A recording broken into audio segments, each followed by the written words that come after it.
Testing 1, 2, 3. Can you guys hear me?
Right now, I'm just putting a couple of notes in the chat group. Those of you who are online, please let me know if you can see the screen and if you can hear my voice.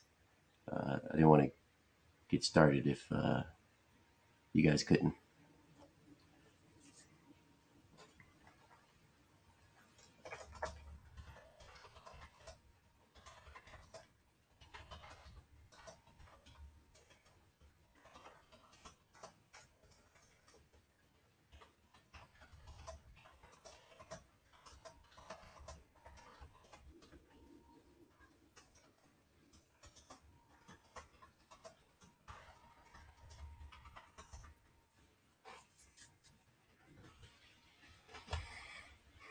All right. Well, good morning, you guys. I have a few people online, so if you guys can just verify for me that you can see the screen and that you can hear my voice, then that'll be awesome. Right now, I'm just kind of looking at euro dollar. Yesterday, I got in this trade, and I was anticipating that at 109.15 right here, this is where we originally got a confirmation of an anchor break. Here was the pivot low, and here was the anchor that needed to be broken. It did get broken by this, so we were anticipating an uptrend, and I had put this uptrend anchor break here. And we can see this morning as price action was coming up, it came down, and when it got right here to the open of the market, it shot up, and it was supposed to continue going up. That's what we were anticipating, because when it shot up, it went past my uptrend anchor break level here, which is at 109.15. But then it just started to tank. The reason why I did this is because euro dollar is inversely correlated with what's called the Dixie. So Dixie is a CFD, which is this here. CFD stands for contract for difference. And so if a broker offers CFDs in America, there's no way to trade CFDs. You'd have to have a foreign account in order to do that. But the purpose of these right here is basically you can trade other things, contracts, but you trade them against the broker directly. So the broker has some type of version of whatever it is you're looking at, but it's not the real thing, but it's still tradable. It's just through your broker rather than directly.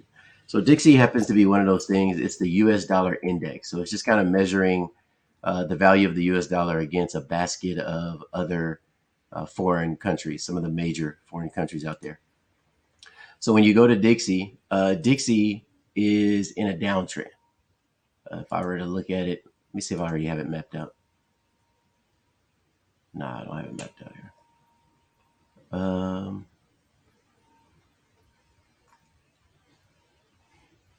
Thank you, Pahovi. If hopefully I'm pronouncing that correctly, for verifying that you can see the screen and stuff. Appreciate it. Also, I love questions. So if you guys have any questions about anything and about any pair, after I'm done looking at this, I'll look at any other pairs you guys want to look at as the last review.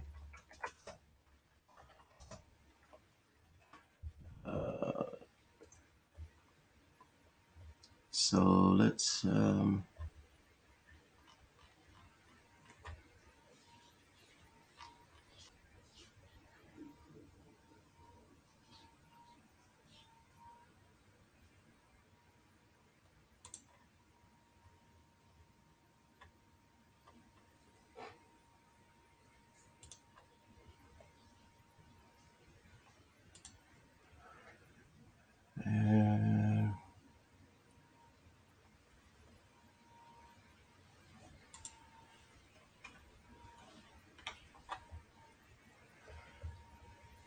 all right.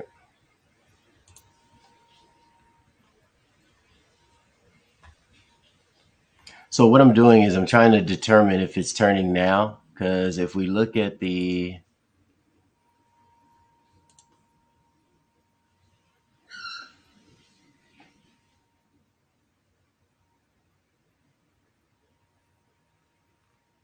oh, I had a major support level here from the 10 month. I wonder how old that is. A lot of times when I chart, I put where I found stuff and anchor break on the 1 day. But this stuff could be old. I don't know what date I did this, so this could be an old chart. I hadn't charted this for a minute.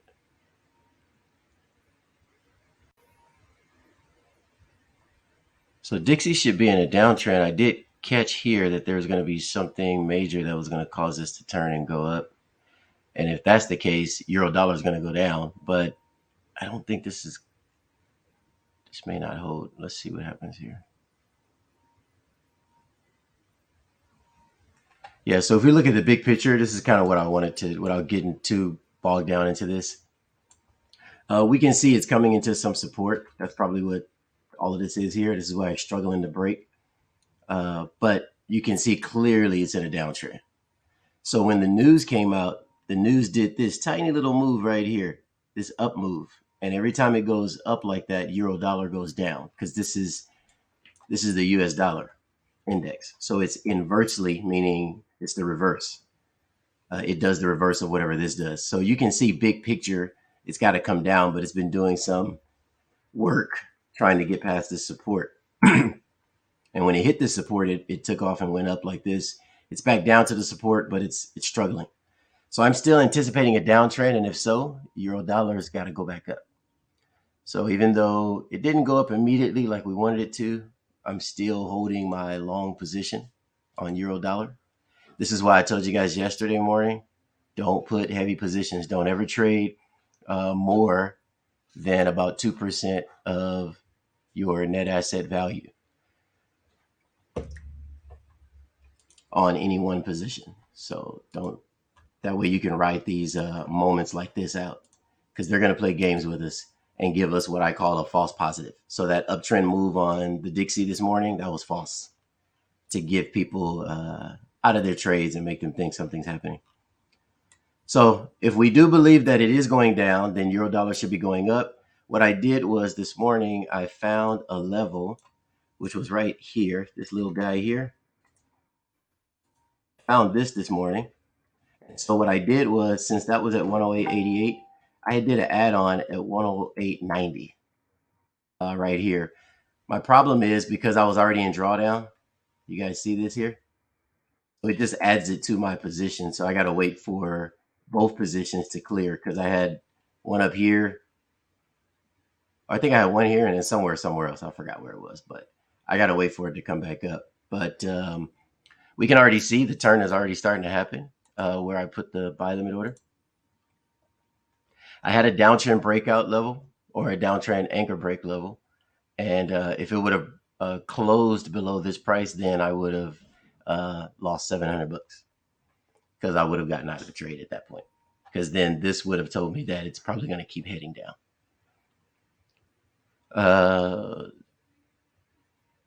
So right now we're looking good. I will say this. I'm taking this trade. Let's go to the 12 hour. For those of you who were with me not too long ago, a couple of days ago or so, see if we can get rid of all this noise on this chart. Got too much going on.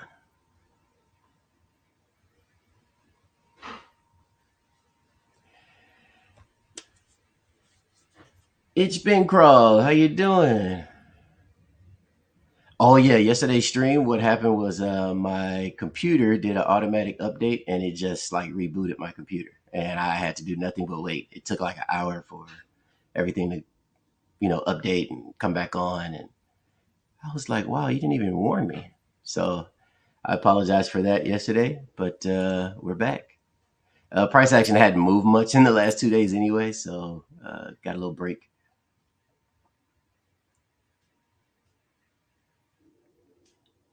Oh, 2 days ago, I fell asleep and almost lost that XRP trade. Oh, glad you didn't lose it.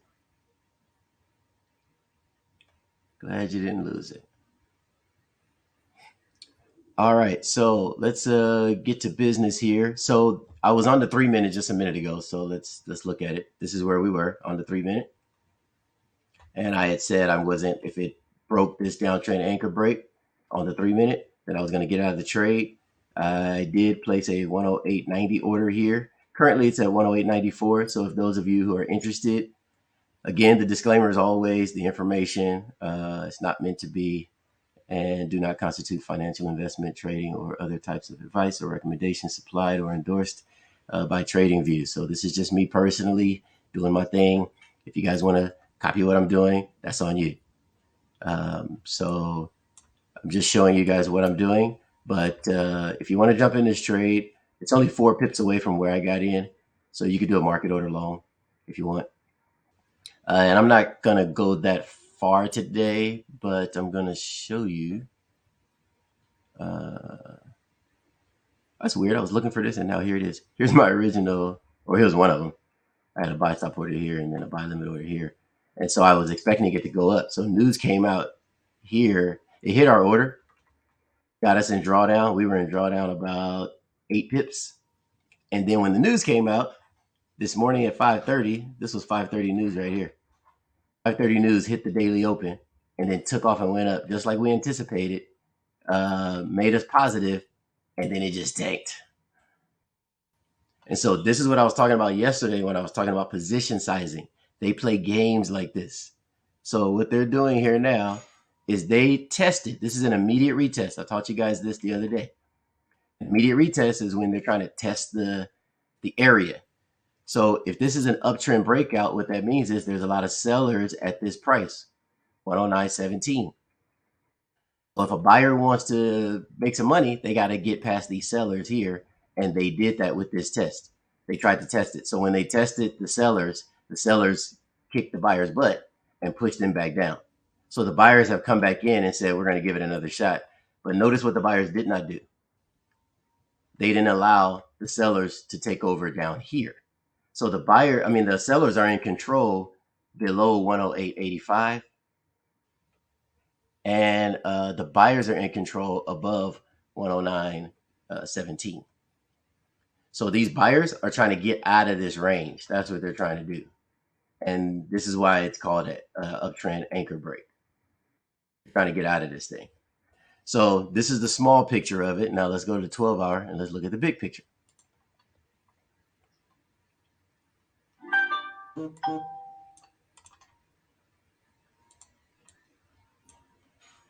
Big picture is this. So these two indicators you guys won't be able to find on TradingView. These are ours. I have a company and a whole team of traders. And so we created this here and we set all of the coordinates in here and all the numbers and everything. So this helps us speed up the process of locating what we call supply and demand, support and resistance, all that good stuff. So me and my team, we literally know how to just read charts. Whether you have an indicator on here or not, we know how to read the charts. So, but the indicator helps us speed up the process of reading. So this is something we do offer. Of course, it's a subscription. So if that's something you guys are interested in, Just put it in chat group, and then I'll connect you guys with us, and then we'll go from there. Other than that, when I'm on here, you guys can just follow me, and then we'll have some fun. And if you want to learn how to trade, we do mentorship programs and all that stuff. So let me know if you're ever interested in that. If you ever want to do what I'm doing and learn how to do this for yourself without having to depend on anyone else telling you anything. All right, let's get started. So this is where we are with price action. We were on that 3-minute chart. We were just looking at this tiny little area here. Isn't it crazy how you could be zoomed in and it looks so big, but then when you zoom out, you're like, this is all that's happening? Yes, that's it. This little bit of movement can make you a lot of money or a little bit of money. I'm already in the hole with 600 bucks. It was 700, so that means it's turning in my favor. But think about that. This is a very small space, and it's already moved that much money. So you want to make sure you position size properly. Now, when the market opened up here, so if you see these red lines here, that's just the daily open.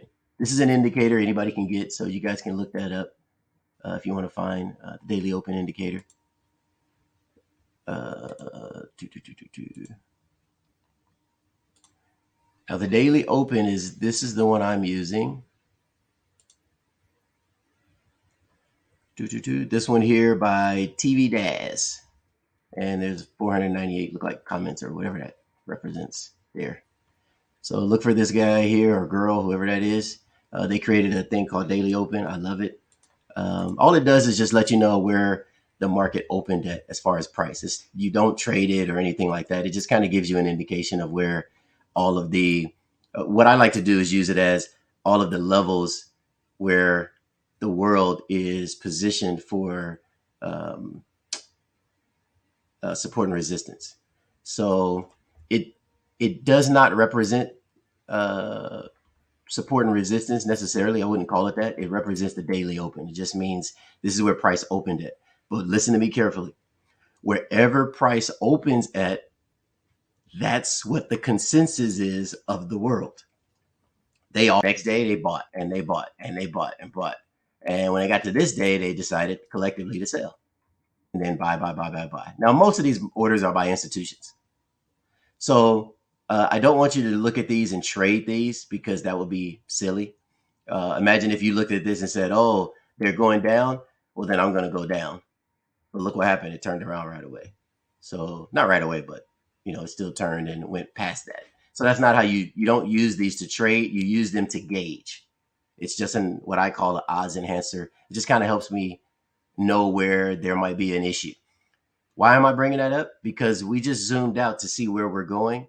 Notice I have take profit. Where is it? Below the daily open. I'm going long. But guess what? The consensus was amongst most of the world and most of the institutions, when they got to this price here at 109.56, there's a lot of selling pressure. I don't want to be in the way of all of this selling pressure when price action starts going up. I'm going to take my money early, let it pull back. And this is an uptrend formation. These 3 wicks are making an uptrend formation, but I can't take a chance on it just blowing through this. It may not do this. See how this is red and it just kind of went up and blew through it basically. It got a little bit of fight right here, came up, went down, then went back up. It could do that here. It could just go up, get a little bit of fight and then keep going, but I don't know. So since I'm unsure, I work too hard for my money. So I'm getting out early, and then if it pulls back, I'll jump back in and then go back up. If it keeps going, fine. I already have my sell limit order up here. I can also put a buy stop order here, but it'll be dangerous to start buying when we're near supply. So I'm not going too far on this trade. I'm just going up to 109.43. So for those of you who had decided to do a market order to go long, my TP is 109.43.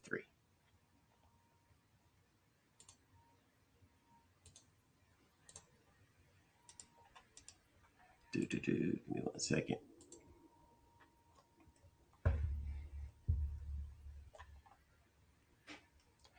All right, so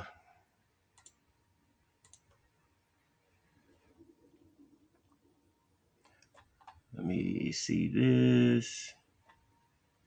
All right, so what we're going to do here is I wanted to show you that what I'm anticipating is once this thing breaks out from here, since this is an uptrend, I'm anticipating it coming up here into supply. If you want an explanation and a breakdown of how I came up to this, look at my previous stream from a couple of days ago. I'll give you an explanation of why this all occurred and happened. So I'm not going to belabor that point, but this is where we plan on going. And this is where my sell limit order is, 110.05. If you guys want to be even more conservative with it, you can go at the beginning of it, which is 109.85. I'm kind of in it. It may not get triggered. That's the problem. When you're inside of supply, it may not, price action may not go up in here. It may just go to the beginning of it and take. You just don't know. So it's one of those things where you just want to monitor and watch it, but you definitely do not want to be in this trade shorting if it breaks this. So we don't want, if this is broken, that means the buyers are pretty strong. And so you want to focus your attention on going up. But right now I'm thinking we're going to get possibly a move up here and a take profit. And I'm believing it's going to go up because they're after this supply here, this inverse hammer. They're after this up here. And once they get up here, then I'm going to be completely in a downtrend. And I'm probably coming, I don't know where I'm going, but it's going to be far. But we're going to make some money. So right now we're just waiting for it to go up. This is from current price. And then I'll get to you guys' questions. So we still got another from current price. If it goes up, we have 113 pips to make a little bit of moolah. Right now they're shorting again. What in the world are they doing?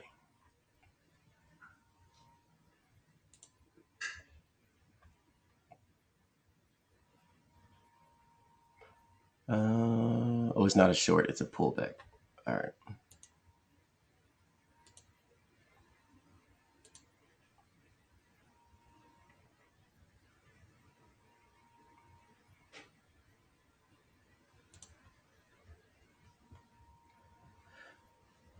All right.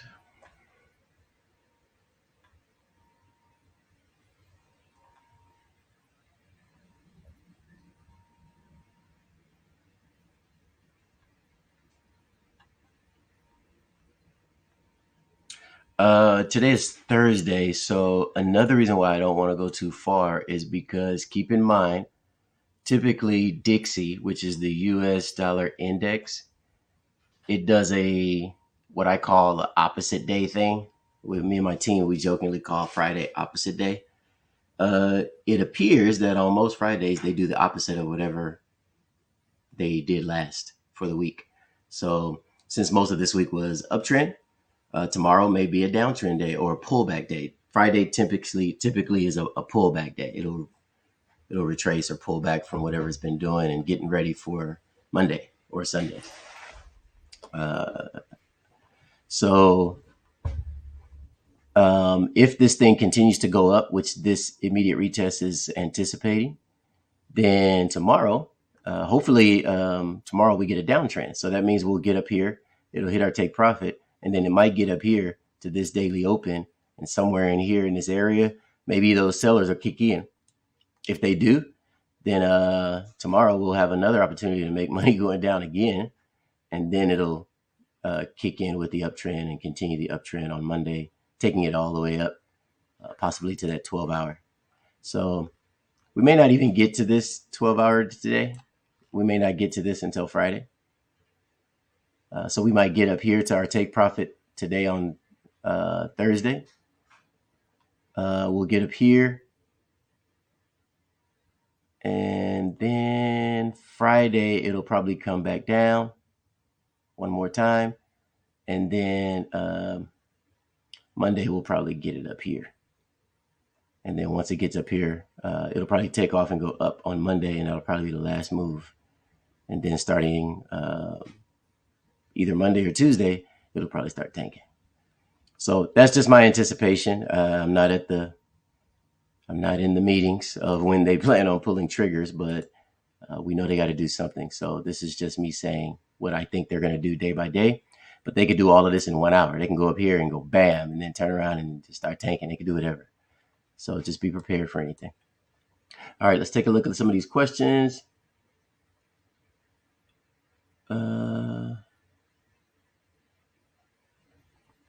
Euro dollar is going to stay, and dollar gonna dump.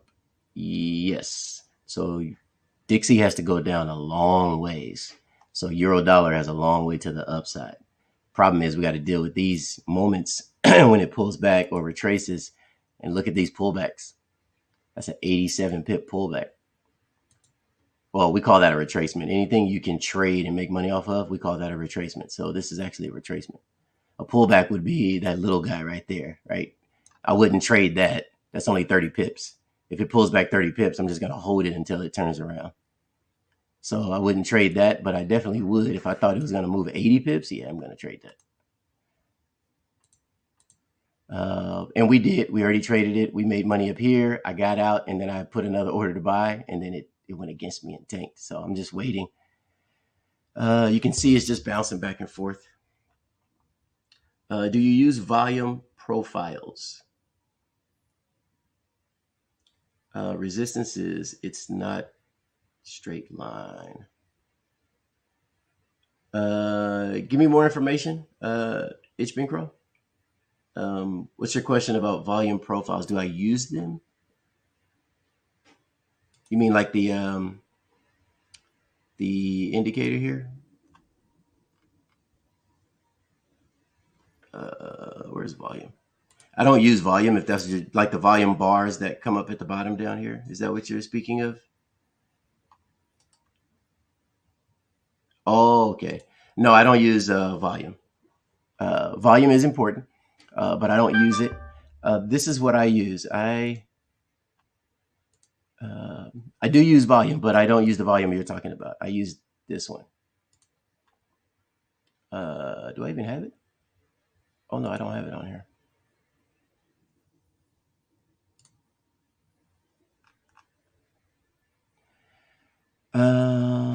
I use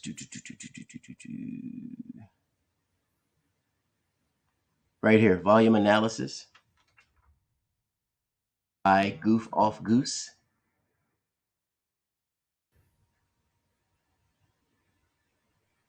Volume profile is not the indicator on the bottom. Okay, so I don't know what volume profile is. I don't know what that is. That an indicator of some sort? I don't use that. Are you talking about one of these? Okay, no, I don't use that. I don't even know what that is. Yeah. This is what I use here.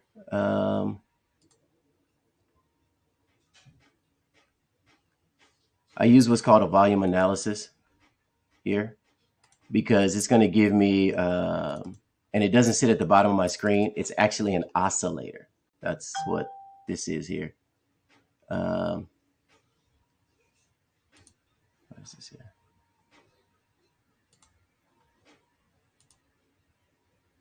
So this guy here, volume analysis oscillator here. And so I programmed this. I did the color coordinations and everything. So what this does, it changes the colors of my candles. So see how my candles up here are changing color when I turn it on and off? So if I turn it on, which we have now, what it does is I have it all, the coordinates in there programmed to certain specifications. And what it does is it tells me where the institutions are placing their orders at. And so I can see here lots of selling pressure here, lots of buying pressure. If it's blue, it's buying. And if it's this kind of red, then it's institution selling. If you just see a red candle like this, that's just the trading world, typical, just trading. But when it changes color like this, those are institutional moves. And once the institution gets in and starts doing stuff, then it really makes a difference. If you see it white like this, that means it's neutral. It's a fight between bulls and bears, and nobody's necessarily winning, but you know who won this by the move after. So even though you see a fight between bulls and bears, you can tell who won by what happened afterwards. So you can see the bears won that fight there. But that's what I use. Thank you, sir. I appreciate it. Yeah, I like using this right here. I don't want to see all those bars at the bottom. And volume like that tends to change. And so you can have a lot of volume at one point, and then all of a sudden it'll switch on you if they have like different orders that they decided to remove. And they can do that at any moment. But with these candles here being created, they can't change this. So I programmed it so that once the orders that have been triggered, so this is not counting orders that are just sitting on the books pending. These are actually triggered orders already done. That helps me a lot knowing that these are decisions that they've already made. So let's look over here. See how this is red? Without this even being red, I didn't even have my volume analysis on. But I already knew this was an area where there's a lot of selling pressure, but I did that because I looked at the candle itself. This is an inverse hammer. This tells me that there's selling pressure. The fact that it's green means that the buyers are trying to go long, but then the fact that it's a wick, it lets me know that sellers came in and just disrespected these buyers. And then very next candle, they really came in and just pushed. And then the bulls tried to fight them right here, and the bears just kicked in some more. And next thing you know, that fight was lost. So we can see it all started because of this candle here. Actually, it started because of this inverse candle, and then all the orders came in. That's why I'm telling you, I really think they're struggling to get up here because these buyers are pushing past all of this selling pressure, and they're trying to get up here. Now, they're not going to win at all when they get right here, because as soon as you get right here where these three wicks kind of meet, that's where there's nothing but sellers. So that's why you see me here at 110.05. There's no buyers after this little point, this little tiny wick. There are no buyers up there. So you'd be silly to be going long up here. Even though Eurodollar is in a big picture, long-term trend, they got to still deal with certain areas on a smaller scale on the intermediate time frame before they deal with the big picture. So that's why I'm still long on this trade, because I think they got to go up here, and the bulls can do it. They definitely can do it. All right, let's go back to our 3 minute, see how we're doing.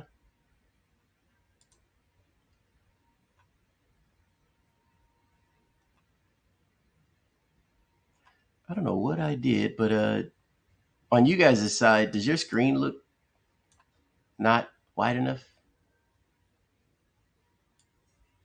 I don't know where that's coming from, why that's happening.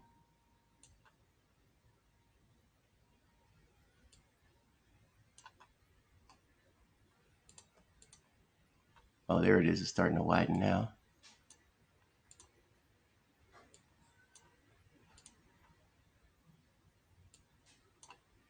Hey, we're getting somewhere.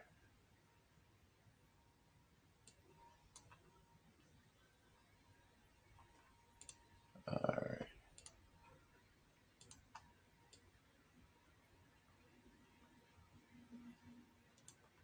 How's the screen looking on you guys' end?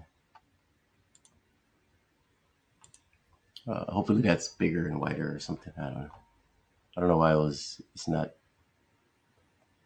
acting perfect.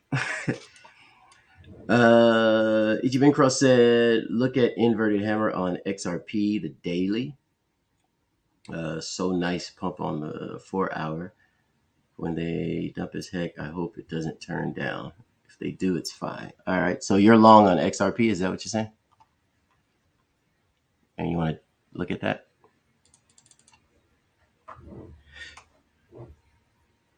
Hope it doesn't turn down. It's fine. Okay. So you're long. All right. Yeah. Let's look at it. And look what's happening. Price action is working out in our favor on the 3 minute. It pulled back, What did it pull back to? Back to where we were going to get in, where I got in earlier, 108.90. It's not a coincidence that they pulled specifically right back to this area or to this price.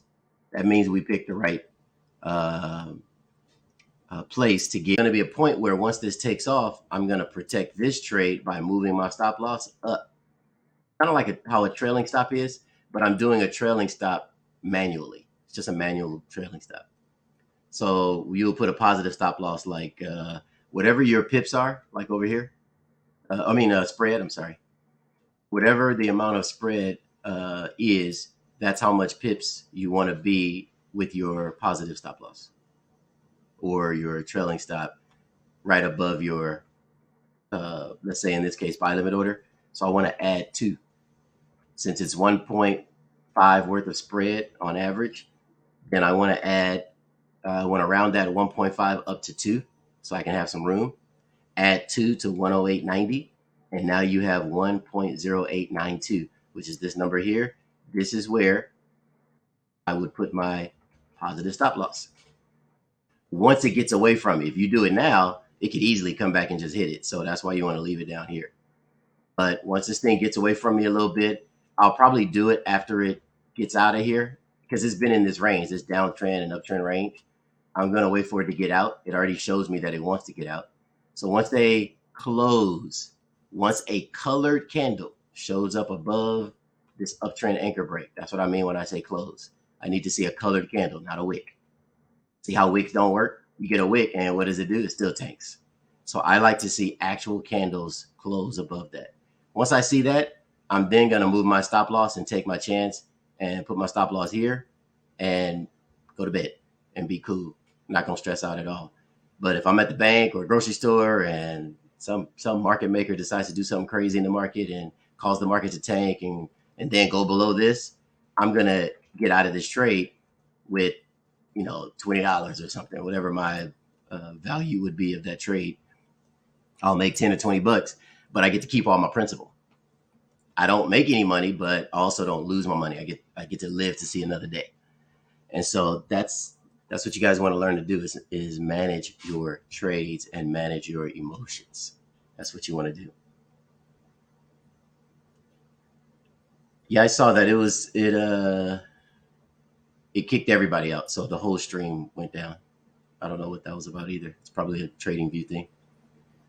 All right, but let's go ahead and look at your other one. Now that I feel good about this, it's starting to, move in our direction. That is great. Oh, hold on, guys. Sorry. Ooh, you better move. Yes. You. If anybody jumped in on a market order, let me know. I'd like to hear your victory story or your excitement for being in this trade, making some money. Let me go to XRP.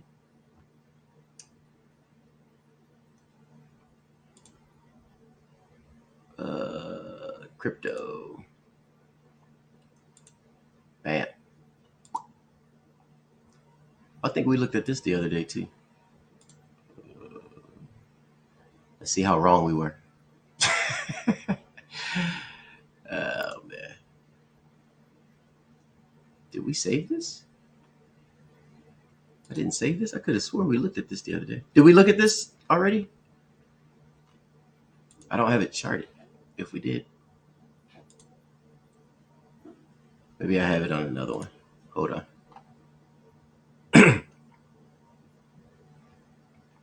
I have different layouts on here, so maybe I did it on another layout. See that euro dollar? I mean, the Kiwi dollar went against me too. Whew, they are dirty. But see what they did?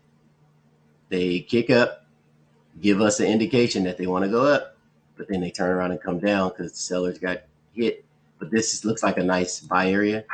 So they're probably going to get in here and start buying. Plus, you can see on the daily open, there was a lot of buying pressure here. So buyers could kick in, and then I just got to wait for this to go back up.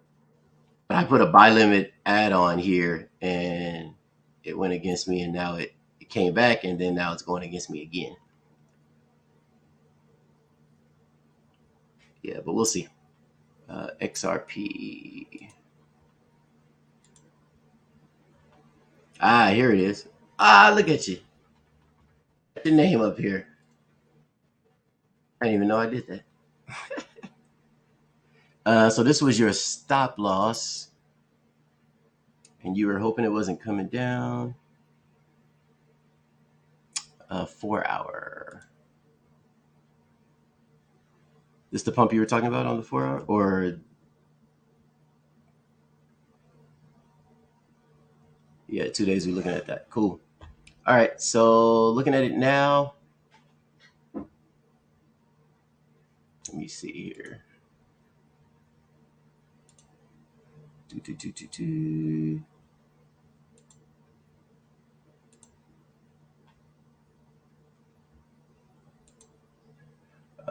Give me 1 second. Sorry.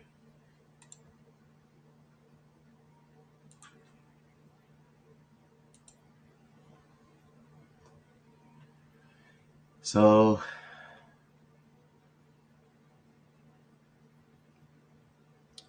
let me see here.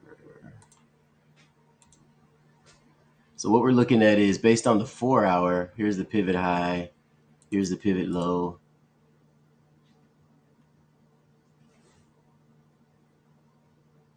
We have some support right across here that they just hit. And this looks like uptrend to me. Like they're going to go up from here.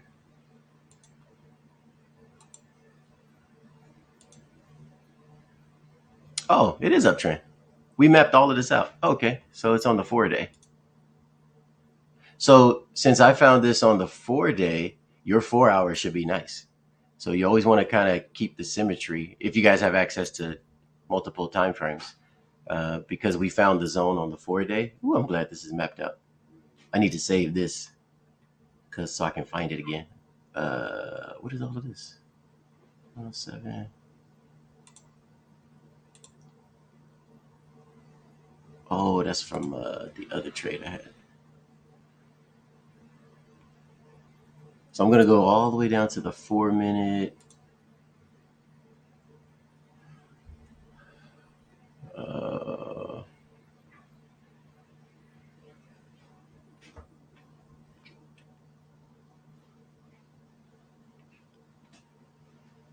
Yeah, this is an uptrend.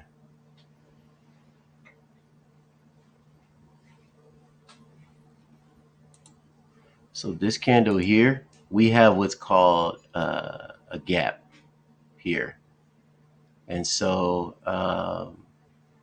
we call this a novice gap simply because it continues the trend. It gaps up. That means a lot of buyers came in here and took advantage of this uptrend move here. And so it gapped up.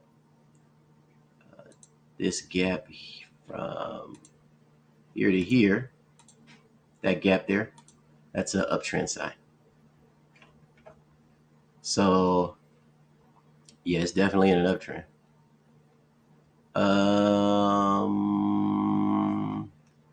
Let's go back to that. Let's try the 40-minute. I want to see what that looked like.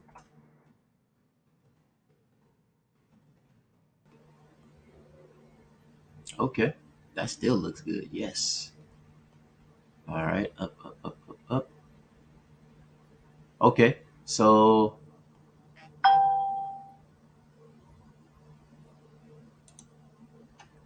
let's expect something here. I see.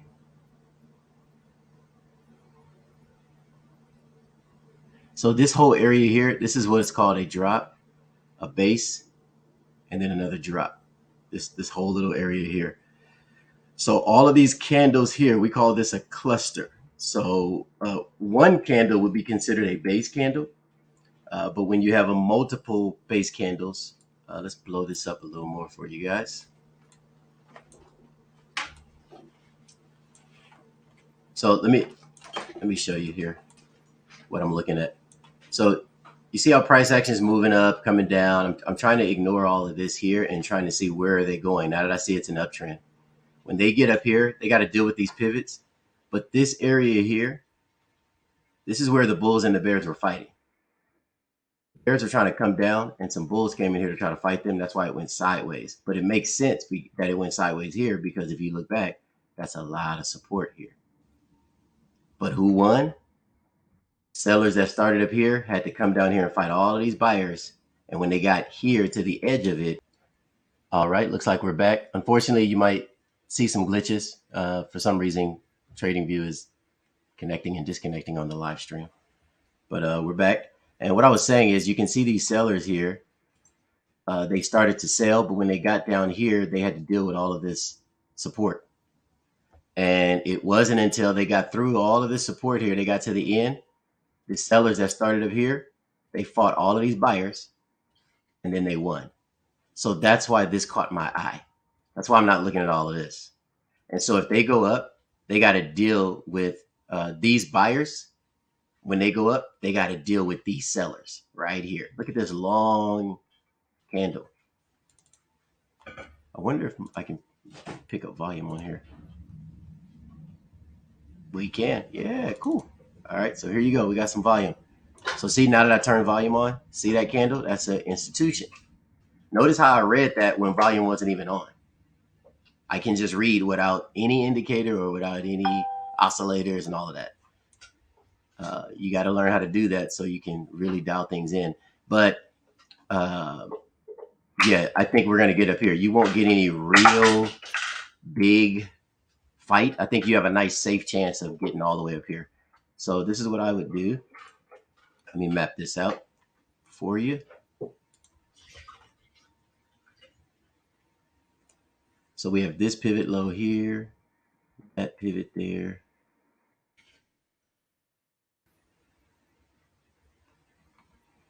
Give me 1 second.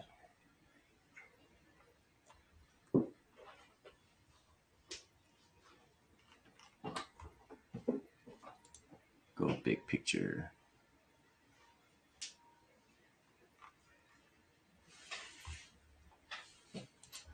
Day.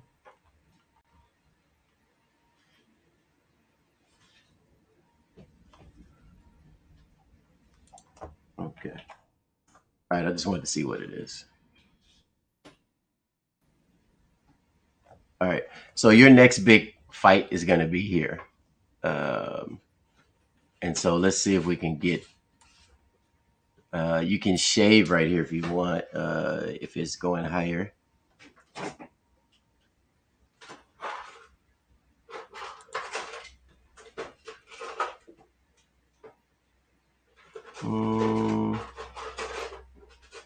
Take profit here.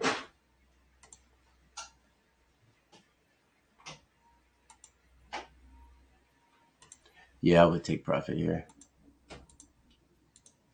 So I would take profit here. I wouldn't hold this trade.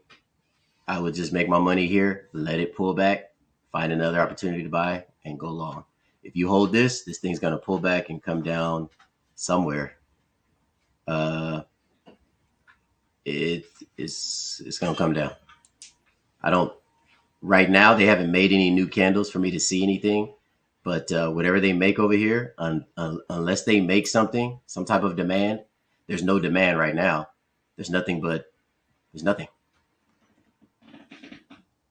So when they get up here and they have to come down, unless they create something new, like maybe in the area that we're at, it's going to keep coming down. So, oh, gotcha. You got in higher than this?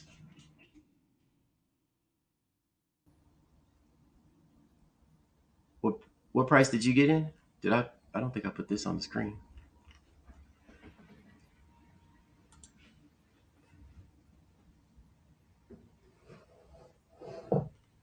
Okay, so let me map this out for you and we'll find something. Give me 1 second. I'll be back in a minute. And we'll find 54. Perfect. So I'll be right back. Let me take this other phone call and probably take me no longer than a minute. And then I'll be back because I'm at the office. Give me 1 second. Thank you, guys.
All right, I'm back.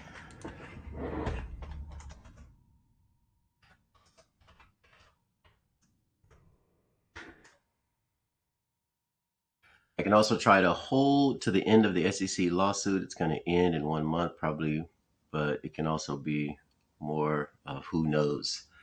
All right, well we're gonna find this thing, man. I'm gonna find it for you. We're gonna find out where they going and what they doing.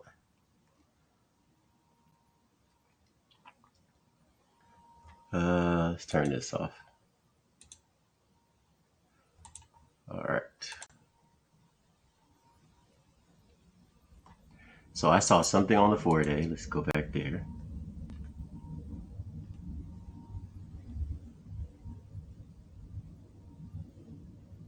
So they did leave a very, very, very nice level there. The question is that where they're going or are they going down?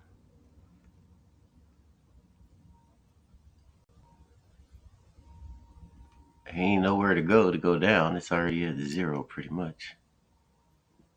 Support major on the 4-day. So the buyers kicked in. These are institutions. So that was nice. Here.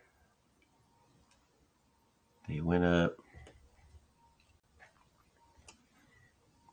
So this all tells me that it's still uptrend. Sellers are not winning this game.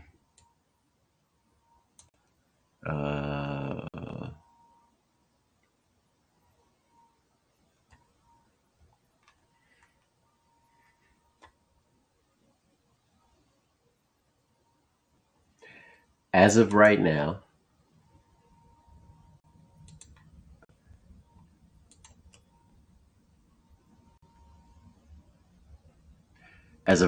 they hit this area here. So this blue line, let me take this off.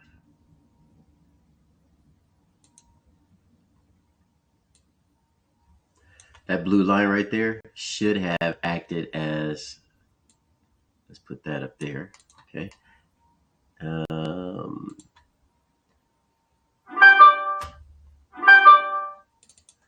you said you got in at 54.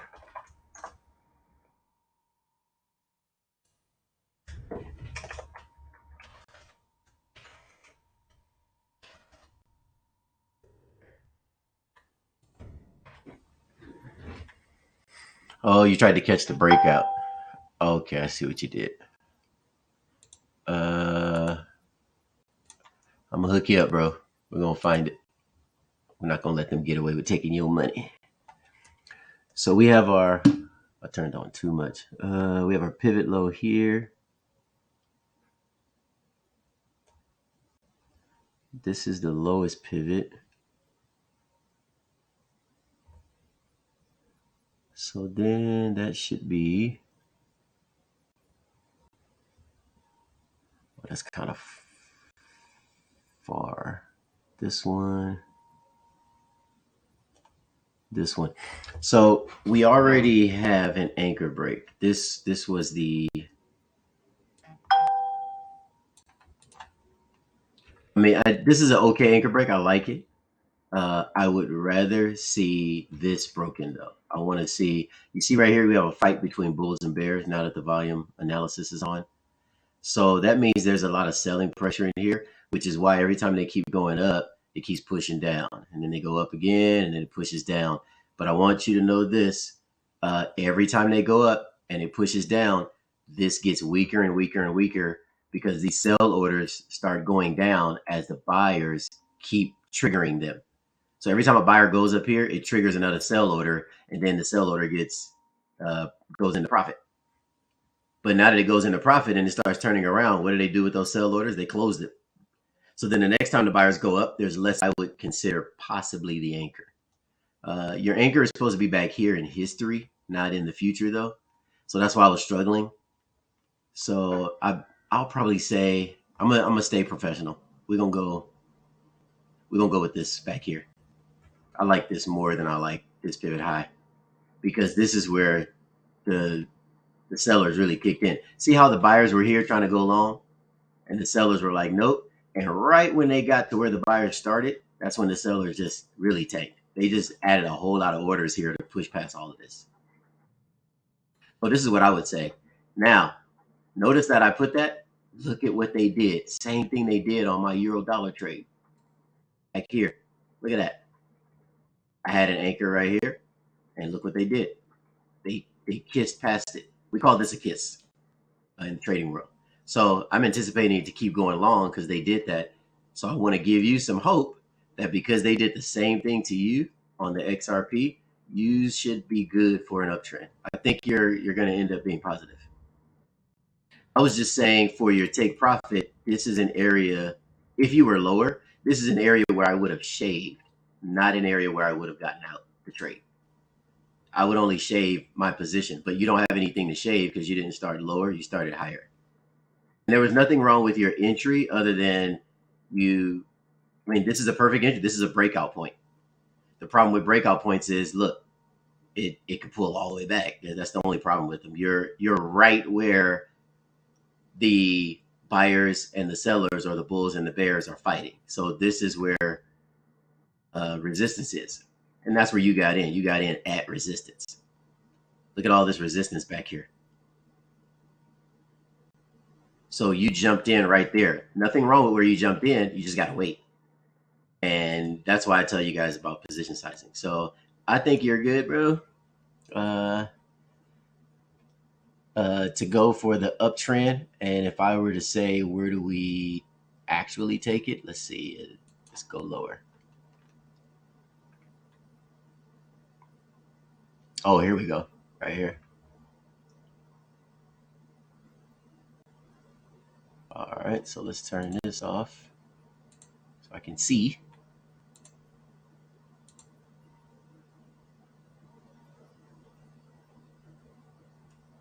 So I like this area here. In between these two, let's get rid of these blue lines here. Actually, delete this and delete this. And then this candle here. So we'll see if something pops up in here. If I get a green candle in here, a drop base drop in here, then I'm going to be pretty happy. It's a 2-day.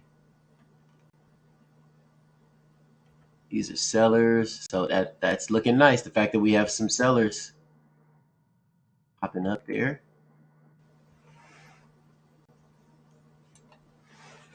You are absolutely right about that. It was risky, but yeah, you're going to get a lot of profit. You're still going to win. You're going to win this trade. I don't see it not going up there. So I don't see you not winning. So I wouldn't worry about that. This is not in a downtrend position. It's in an uptrend. All right, we are looking good. So I like this up here at the top of it. This little guy here.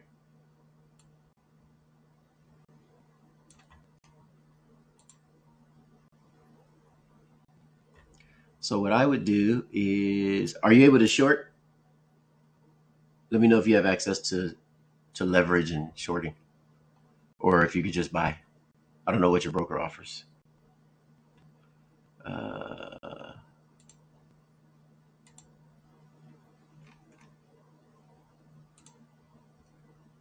Oh yeah, okay. If you can short, then you about to be in business, my guy. Okay, buy it. Cool. All right.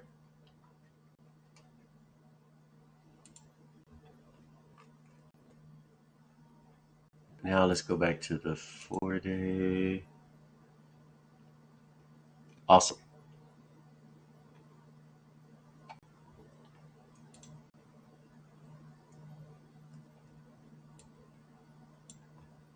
What is in there? Oh man, that is dope. Remember I told you I was looking for a drop, a base, and a drop? Look at it. It's on the 12-day. See, this is why I like having all the time frames. Look at that. That is clean. That's a drop, a base, and a drop. And I told you I was looking for a green candle. So I found my green candles on a higher time frame rather than a lower one. But notice where I put my take profit. I put my take profit below that candle. And I found this on another time frame. I don't even know what we were on. Daily, I think. I don't know. We were on something, and I said I like from this area to that area.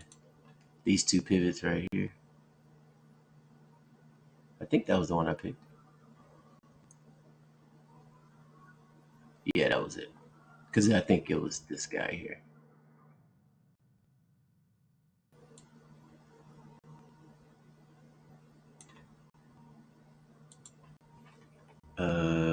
Sorry about that. There we go. So I just wanted to show you what this looks like. So we're looking at the 1 day right now, and I noticed this area here. Again, what makes me notice that area, there was a lot of sideways movement and all of that, and then something caused it to just pop and drop to the downside. So there's something in here. I believe it's this guy right here. That one.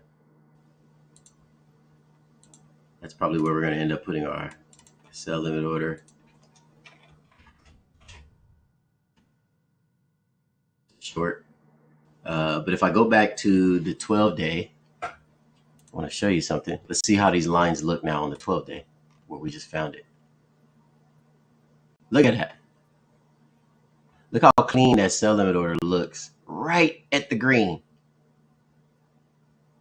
So you see how I know how to read multiple charts and you can catch stuff. So yeah, this is where it's going. Woo, this is uptrend right here. Here, the anchor break here. This is uptrend. So you're going to be good to go. So the only thing you got to decide is where do you want to take profit? So if you can, what I would do is I would shave here before it gets into this green candle here. This would be, this anchor break already happened. So let's do this here now. Time frame is this 12 day. So let's do 4 day. I think that's what I was looking at.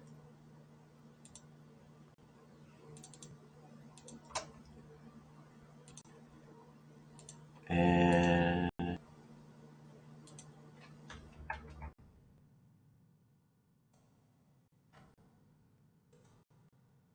all right, let me lock that so it doesn't move.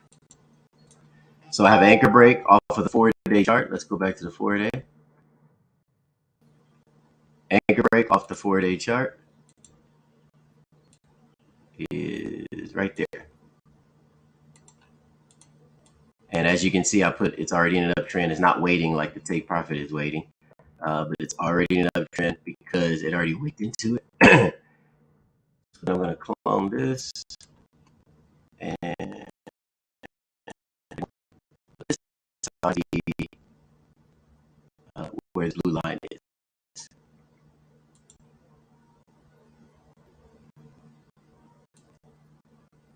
And the reason why I'm doing that, and this one is going to be pending.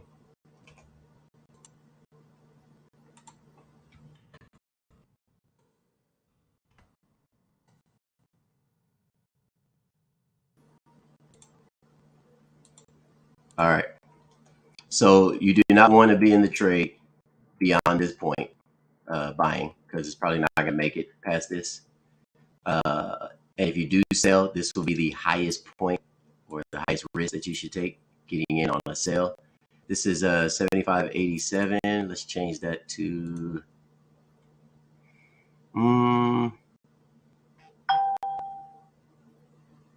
let's do 75.85. How about that?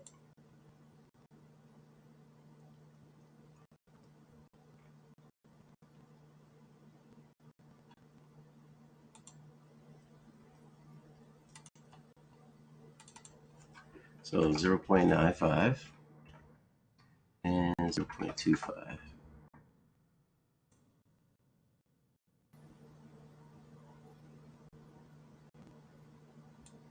All right, so I'm just mapping out curve real quick so I can give you all those coordinates. There we go. And my pivot high is going to be here. And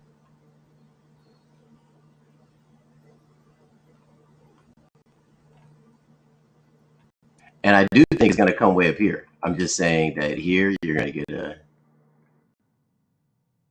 a little hit.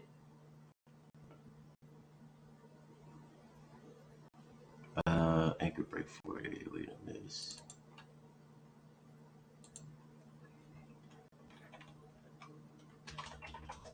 I'm going to say shave 50%. We're not going to say take profit.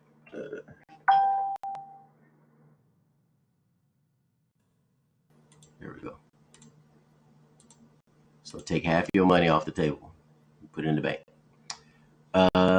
This anchor break already happened. We're waiting for, if this anchor break happens like this one, like if it wicks up there, then we know they're gonna, keep going up to this major one here. Now let me set all of these here.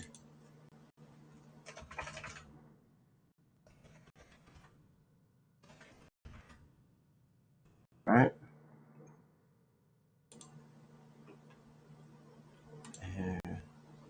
So TP1 already would have hit 3. Look how good we are. Yeah. See, before I put my indicator on, look where I said shave, and look where the indicator said to shave. Look how close I got. It's pretty good. That's just with my eyes. And now I'll put the indicator on to verify what I just mapped out with my eyes. That's the whole point of this. So you're here. This is the daily open, so it just happened. The daily open just happened here.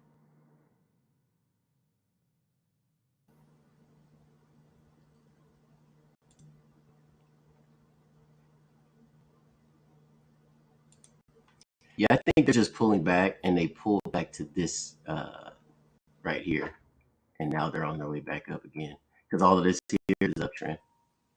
They're gonna head up. This area here is uptrend, and if they get up in here, this is all uptrend here. This is uptrend, so they're gonna have to get into this green candle.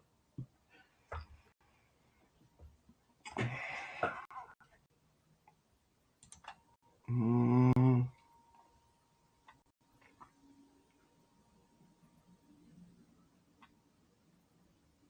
4-day, 12-day.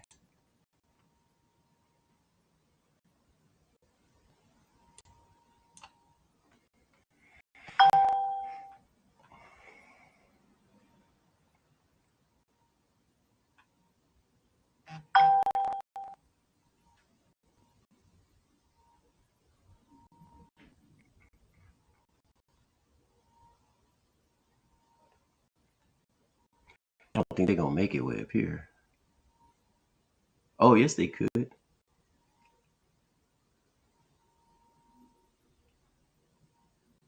Oh, this is all trend here. Yeah, they're going up here, bro. I'm now looking at all this. This is gonna be what's called a major pullback, uh, and it'll be pretty big.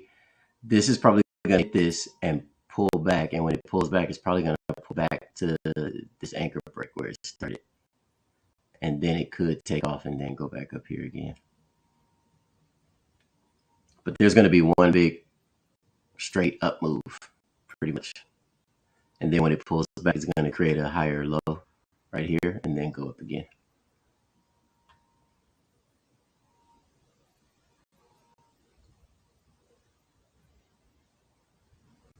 Yeah, so what I would do is I would just hold it and then let me move this. This can't be here now. That's not the right pivots. It's got to be this one.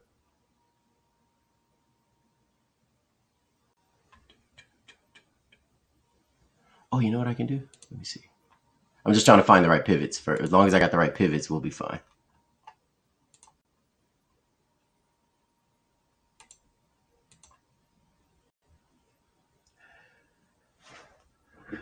Uh, 0.68 would be a nice TP to take. That's about 100% gain on 5 times. So I would be happy with that. All right. 0.68.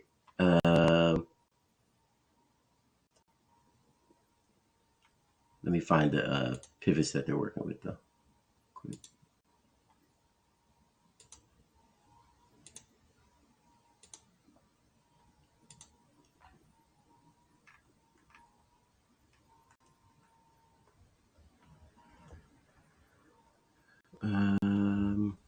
Turn this off, turn this on.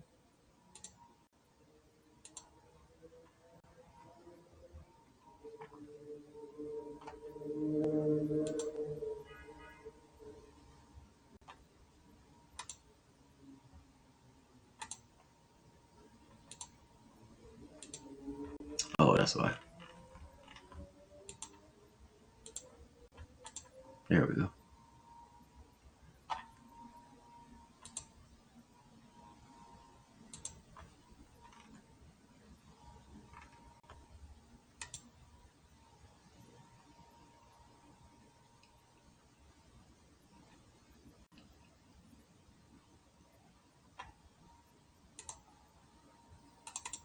Oh, I'm like, what are all these lines for?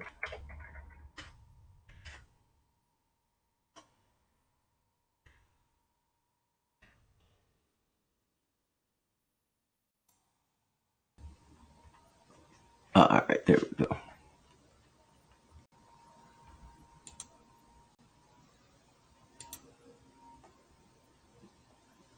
Oh man, something's still not working.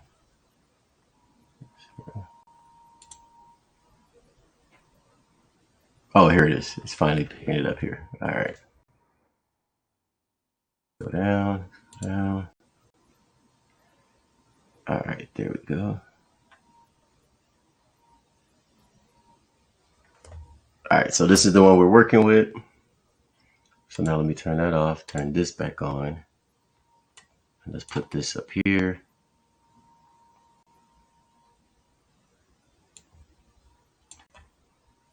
There we go.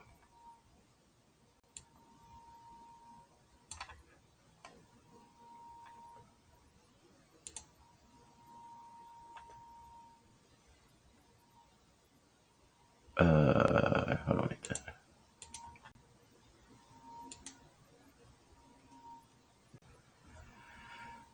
Okay, so this is the curve here. I found the curve. So the curve is from here to here, and you can see it already came all the way down. Let me see. Oh yeah, it went well below 25%. Like you're still in demand. Anything below 25% is called demand, and it has to get to supply or it has to get to mid pivot. So the fact that you're in demand and look at where mid pivot is right here, and look at where we have our resistance. It's 50% mark. So the halfway point is a very good point. So I see this thing going up to that halfway point before pulling back.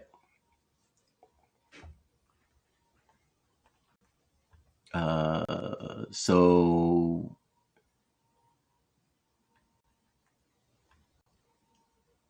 I said that you could shave at 6809, but the indicator is saying you can go as far as 7255 before you run into any real trouble.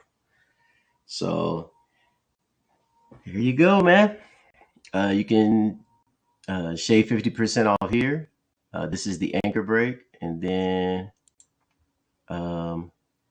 which one do you want to go off of? You can go off of, it doesn't matter to me. It's up to you. So I picked this shave 50% profit. That was what I did with my eyeball. This is what the indicator pulls up. So you have a little more wiggle room, but somewhere between 6809 and 7255, you just want to shave. You don't want to get out the trade because I do believe it's going to come up into some area up here. And let me find it real quick. It's 30 days.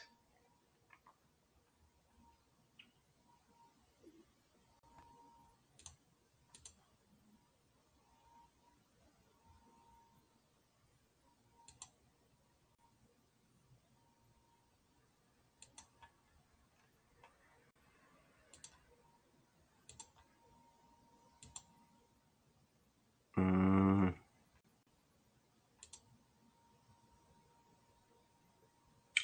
Ooh, there it is. That thing looks clean. I like this one right here. Right at the resistance level. 7-day? I didn't catch that last time. Oh, that's like the 1 week. Let me see what that looks like. Does not look the same.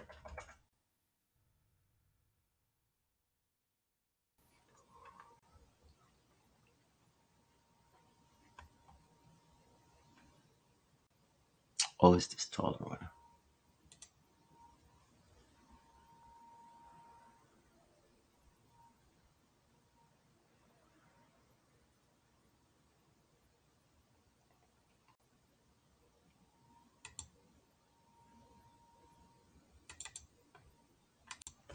$0.7255.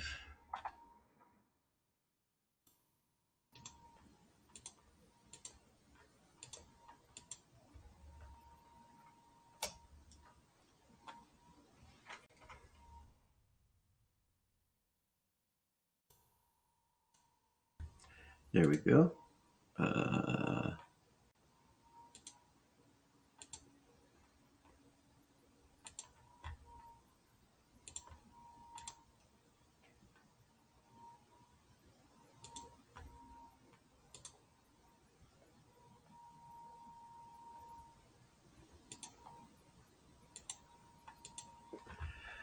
All right. So I'll send you this chart as soon as I'm done. I'm going to shave 25% at 68 and put a stop loss in profit for sure. Okay, cool. So I'm just going to put here 72.55. You can do the 68 as well. That was what I did with my eyes. It's a little lower. The indicator said you can go a little higher if you want it. So here's the higher one. I'm just going to go with the indicator one, 72.55 here. I'll send you the chart, but you're safer doing what you're doing because you're trying to capture something and then protect it. And I think that's a great idea. So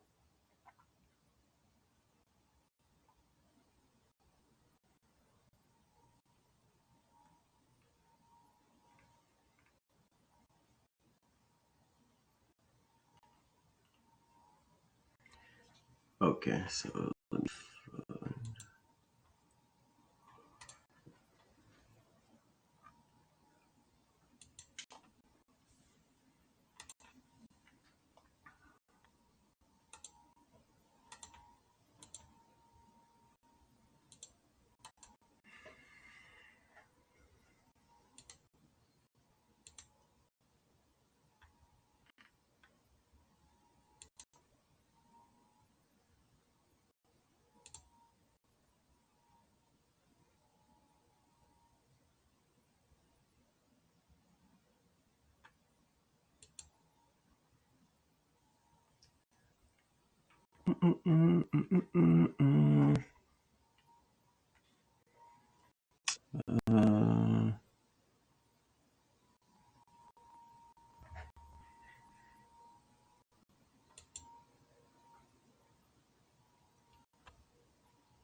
all right, bear with me. Looking for it right now. I'm just trying to find which one are they actually going to.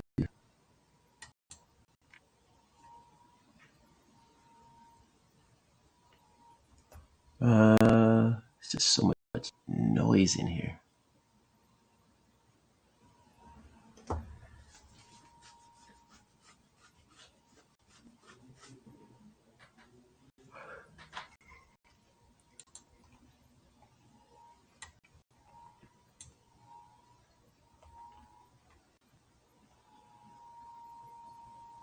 Yeah, based on this 3-day.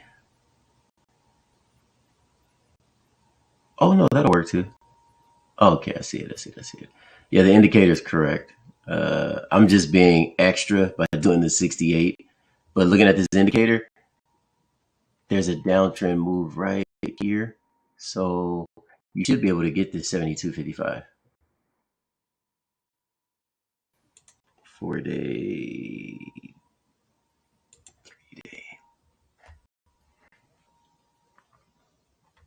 you should be able to get that.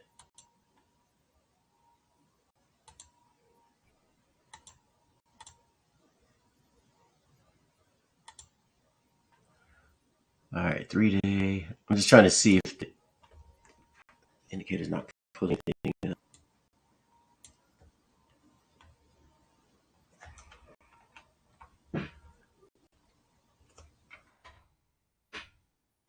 Uh, 328.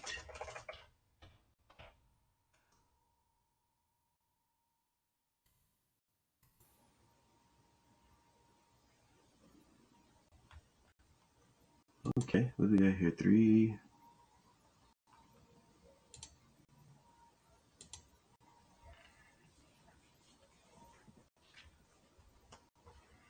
So I'm gonna go at 3, and then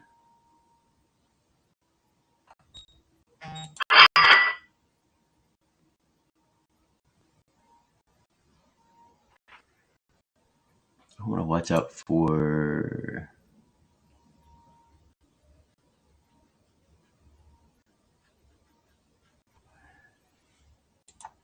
this candle right here.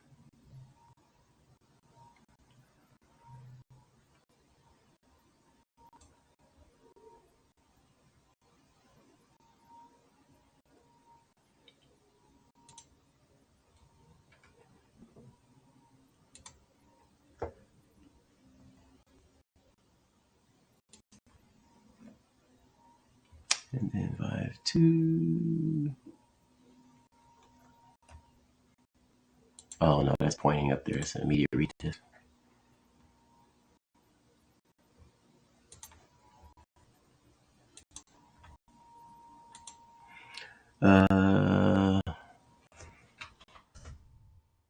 They're making this one hard.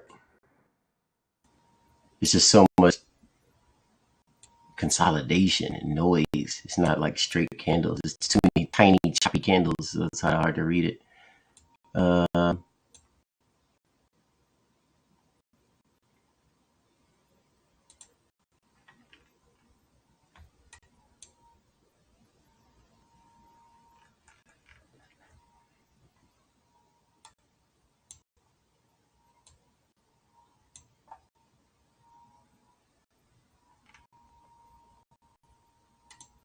Is it even turned on? It's not picking up nothing. Yes, looking for supply and demand. Oh man.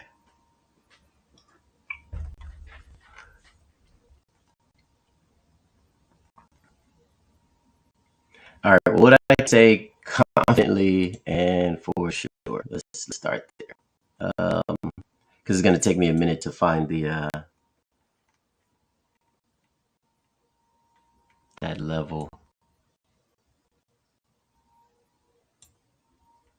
I like this chart right here. We're gonna use this.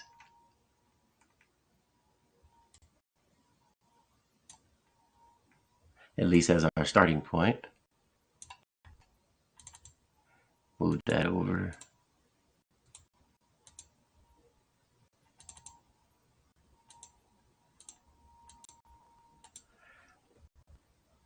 All right, we can delete this now. Delete that. See how they left a buy position here? So the fact that this is a demand, that lets you know they're going up. So here we have another odds enhancer, as I call it. We have another position here for buying. We have a demand that was created. So anytime you have demand is heading towards supply. So this is a good sign. And I believe supply is in here. It wasn't popping up. I believe supply is at this major resistance level.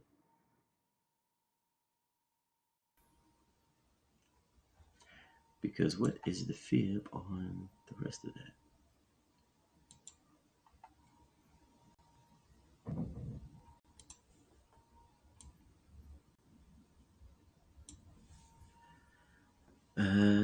Oh, it's mid pivot. That's why. Okay, that makes sense. Yeah, so they're coming up here. I'm about to find this thing because it's making me. Oh, it's right here.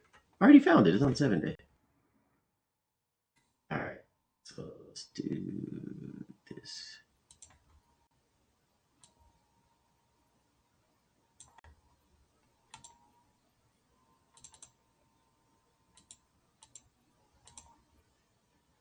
I'm racking my brain for nothing. I already had it on there.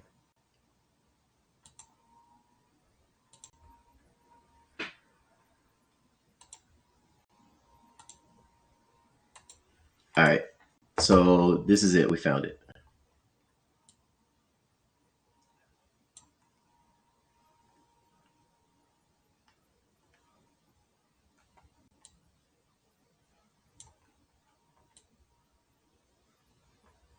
All right. And then let me scoot this over some.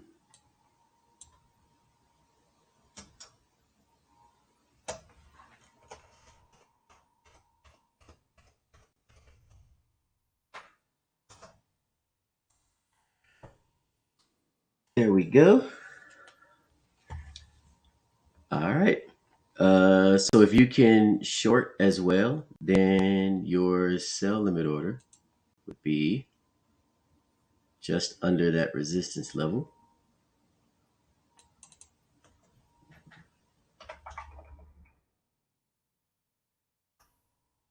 $1.0066 is the sell limit order. And then your TP when you come back down, you're going to be at this candle here.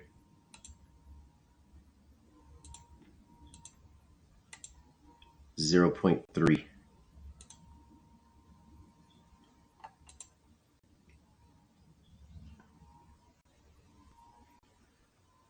So this right here will be your TP when you get there. Let me get rid of this other stuff so I don't confuse you.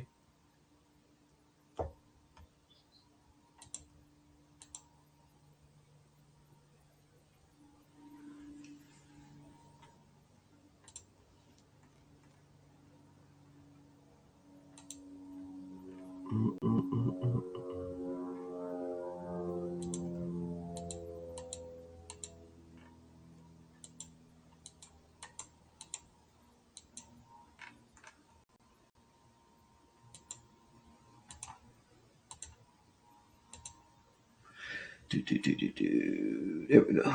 All right. Oh no, that's not it.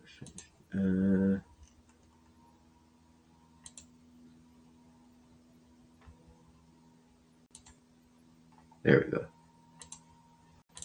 All right. Starting to get cleaner. It's looking better and better. We're getting there. Getting somewhere. Making some progress. $1 mark gonna be hard as heck to blow through, but when it does, it is gonna pump. Yes, it will. Yes, it will. But they're not gonna go through that though. It's gonna take a minute for them to get past that. Right now, we're in a bad economy, so this is a blessing that it's even gonna go that high because the economy is crashing. Once it gets up here, everything's crashing. So we're already in the crash, but everything that we're experiencing is called a false positive in the market right now. So I need you to be aware that this is probably your last chance to like jump on any buy opportunities because after this, for the next, I don't know, it's gonna be years. This thing's gonna tank. And it's gonna come back down here. And so by the time you get down here, you're gonna want your TP to be 0.3. So what I'm gonna do now is put that on the board just so I don't forget.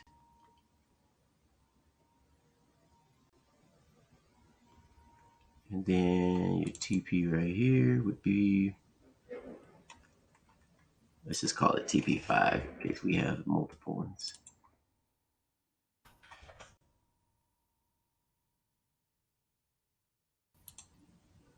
And then we're going to turn on sell limit order.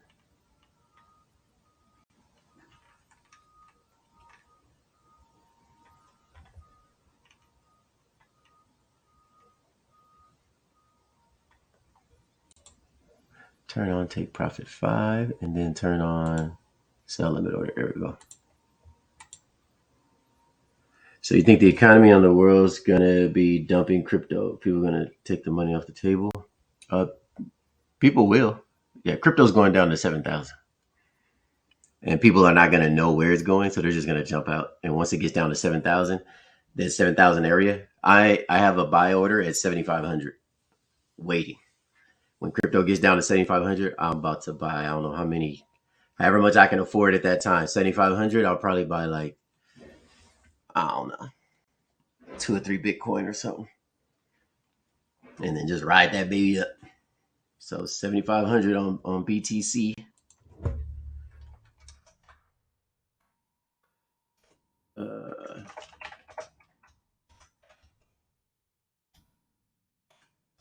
That in there.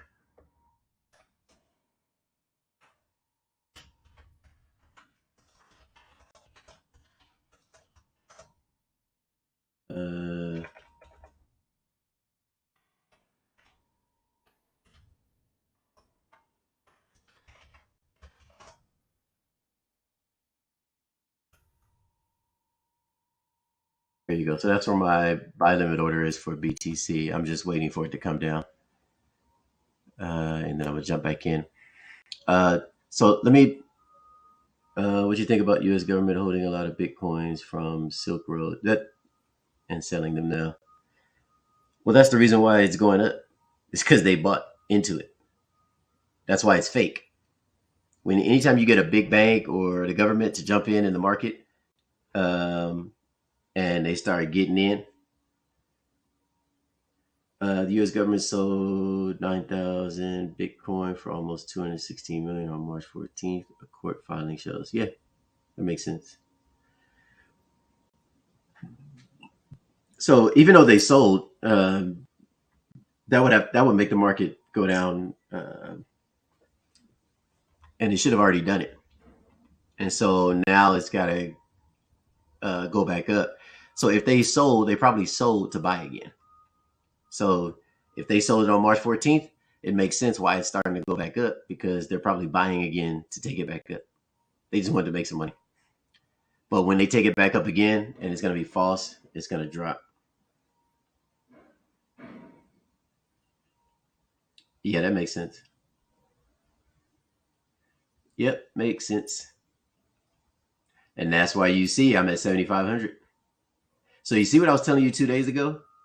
All of that fundamental stuff that everybody's listening to in the news, you don't know what to do with that information. That's great that that's in the news, but then what do I do with it? I don't know where to short. I don't know where it's going to come down. I don't know when it's going to come down. It's like you don't have any information other than it's coming down. And so it makes people start to short right now. In 4 tranches over, the government intends to liquidate the remaining 41,000 Bitcoin in 4 tranches over the course of this calendar year. The filing said it's false. Absolutely. Yep. That move up is false. Anytime the government jumps in, they make the market go up, and that's false because that's just one person. That's one entity making it move like that.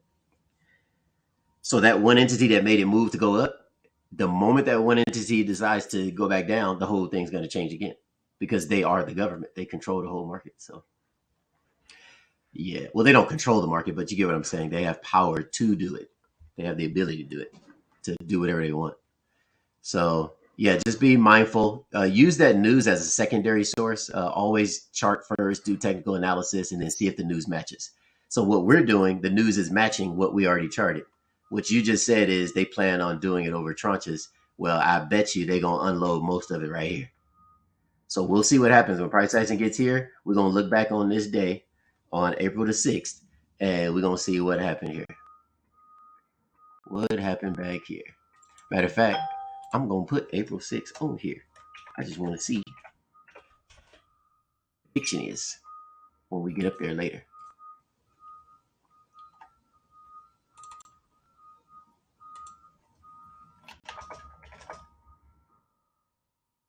Bam. All right, so you're in resistance. That's your issue. You jumped in right where support and resistance is. Resistance is about to become support. That's what's gonna happen. That's why you need a breakout. We call these breakouts, because look at all this resistance over here. You need them to add orders here so it can break out to the upside. And we know they're going to add orders because you just saw the news that they're unloading. They only unload in order to buy again. That's the only reason. So they're unloading and then they buy. They unload and they buy. So if they're going to keep doing it, they're going to do that up here, and then they're going to start unloading those tranches, and it's going to come down, and then you get to jump back in again. I mean, get out at 0.3 once you short from here.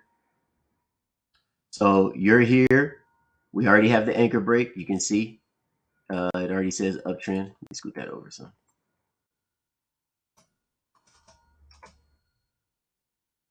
Or let me do this. Center it.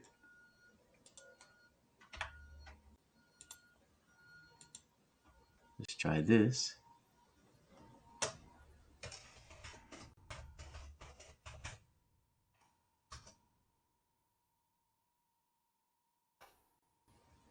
There we go. So we'll do that. So this is where you are. We already have confirmation of the anchor break right here. So it already broke. So that means you are good to go for an uptrend. You should shave right around 72.55 or before. Doesn't matter. But you want to make sure no longer than 72.55. You take some profit off of here. And then what you're going to do is you're just going to wait. You're going to wait to see if it breaks this anchor. If it breaks this anchor, then you need to find another point to get in to catch that pullback. So let's say you get up here, take profit, and just for, shits and giggles, like it pulls back to the anchor break. You can add another buy position here and then ride that up to here, to the sell limit order. Once you get here, you're going to short, and you're going to short all the way down to 0.3. That's your game plan. At least that's the game plan I would go with. So let me go ahead and save this. XRP. And we enjoyed the 4-day, first the 7-day, and the 4-day. And we're looking at uptrend and downtrend.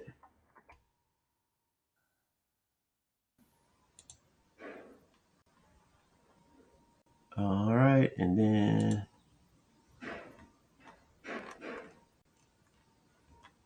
here we go. So I got you up here. All right, now let me see where I can get in. Let's try the 4-minute.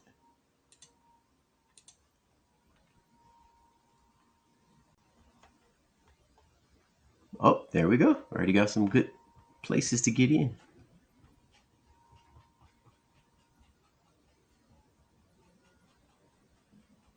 So where is sellers?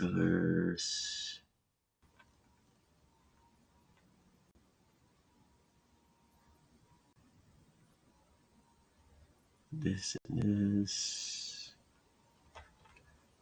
So I'm gonna do this here.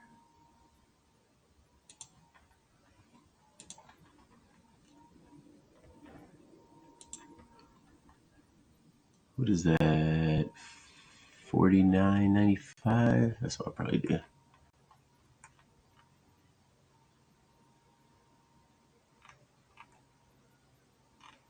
All right, give me 1 second. 49.95.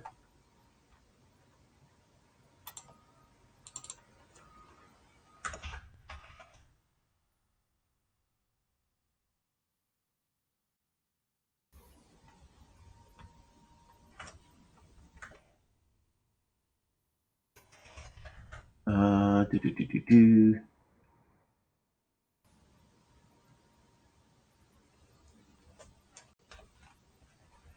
All right, and then let's do this. Sorry, give me 1 second. I'll be right back.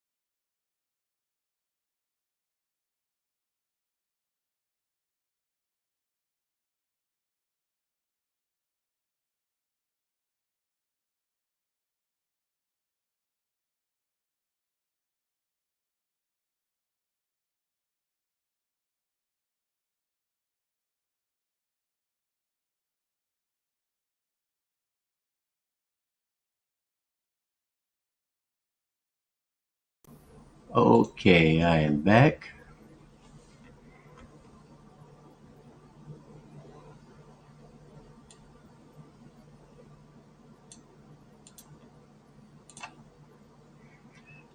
All right, I'm back.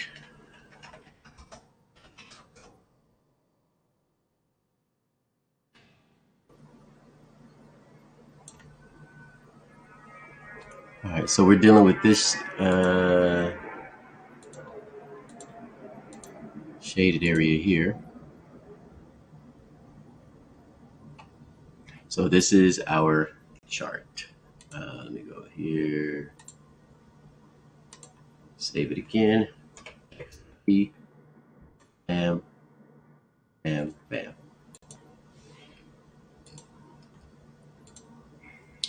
All right.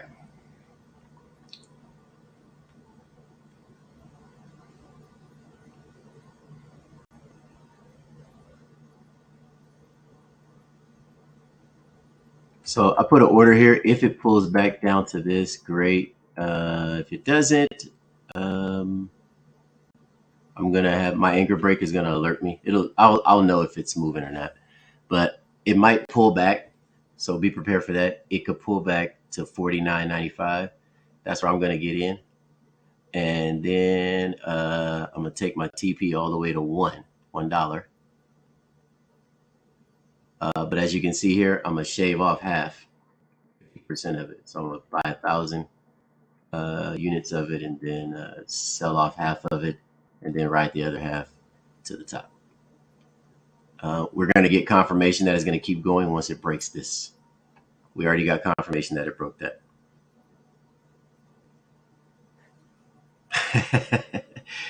Yes, sir.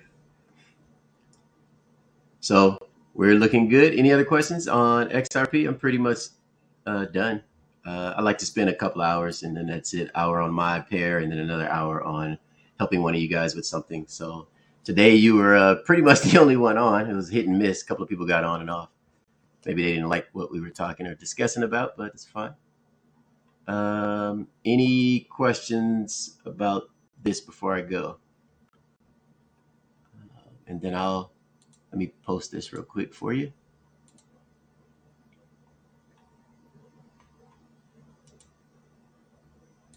Copy. You may not need it. If you follow me, it's going to be on the, I don't think you need this, but there you go. If you're following me on TradingView, you'll have access to seeing this. All right, we can go back to Euro dollar. We can see that. You're good here though, XRP? If you're good, I'm good. That was a little work. Oh, look at this. It's starting to pop up more information. So see, you're good. They're even showing you that it could go, into here and go up. But in either case, it's going up. So this is demand to go up. This is demand to go up. It's got to go up. And then this already wicked past it. So more than enough information of an uptrend. All right, let's go back to Euro dollar. Awesome.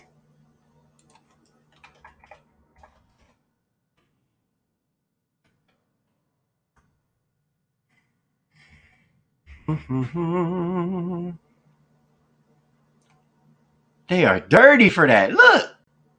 That's how you know I'm picking the right prices. Because how you gonna kiss my price and turn right at my price? So see what happened here? Now you have hope. See what I told you? This means that if they break this uptrend, they're coming back up. Remember I told you it was false? All of this was false. That was fake. They did this whole thing when the news came out. And look what they did just now. Broke out.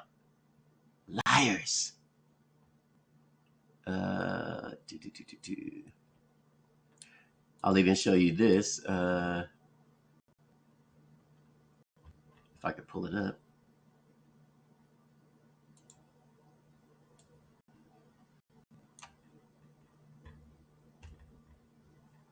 All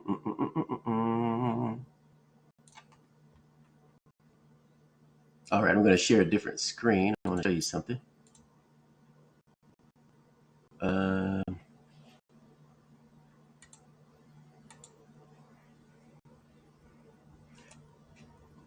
And so on this screen here, you can see we do news. So this is one of the assistants that helps out with the news and everything. So she told us this morning at 5:30 there was going to be some CAD news. And then there was also some Dixie news. But I want you to see this. I'm anticipating Dixie and Eurodollar. So Dixie, I was anticipating it to go here. Dixie down, Eurodollar up. That's what I was anticipating. I did that at 5:29 a.m. The news comes out at 5:30. Where is it at? Did she put the wrong one?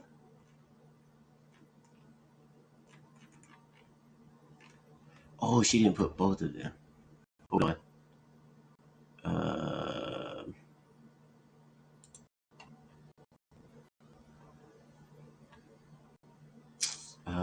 Give me 1 second. I gotta find the news channel. Here we go. News. Here, Thursday's news. This is one of my guys on my team. His name is Hakil. He's actually the senior portfolio manager.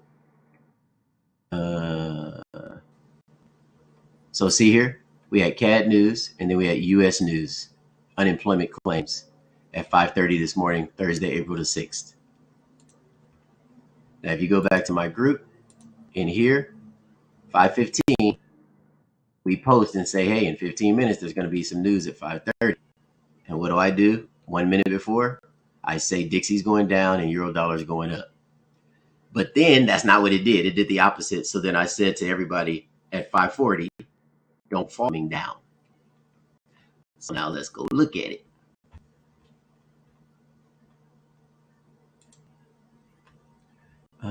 Let's do this and this and this and this. All right. Share that screen.